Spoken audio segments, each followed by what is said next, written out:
Hamas की मौजूदगी है, आपको नहीं लगता हमास को खत्म किया जाना चाहिए जो उन्होंने इसराइल के साथ किया अक्टूबर 7 को? मैम ये बहुत खराब चीज लगती है हमको। हमास, अजमल कसाब हमको मारा, अजमल कसाब ताज होटल में बम फोड़ा, अजमल कसाब ने कैफे लियोपोर्ट पे मारा जहां इजरायली जाते थे, यहाँ पर उसने चैबल हाउस पे हमला किया जहां केवल इजरायली रहते थे। इसके बावजूद इजराइल ने अजमल कसाब को आतंकवादी नहीं माना। 2008 में हमला हुआ, उसने नहीं माना, इजराइल ने अजमल कसाब को आतंकवादी नहीं माना। हम हमास को मान ले? ये तो दोहरी नीति हो गई। मतलब हमारे जख्म पे तुम नमक।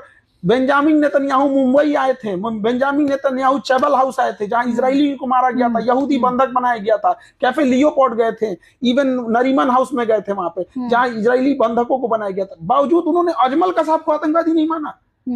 मतलब कुछ तो लोग हैं जो पढ़े लिखे हैं, जो इस चीजों को जानते हैं। आधे देश की हम मानते हैं 80% लोगों को नहीं पता होगा कि चैबल हाउस क्या है।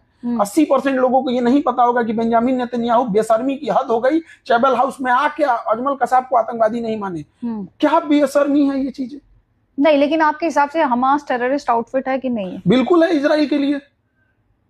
इंडिया को मानना चाहिए कि नहीं मानना चाहिए? इजराइल को अजमल कसाब को मानने में क्यों लेट हो गया? ये मतलब इंडिया को मानना चाहिए, बिल्कुल मानना चाहिए। लेकिन हम ये पूछ रहे हैं कि आप कहिए कि हमारे ऊपर किसी ने पत्थर मार दिया, आप उसको गलत बोलिए, कोई मेरा सर फोड़ा है तो पूछ रहे हैं, कोई बात नहीं।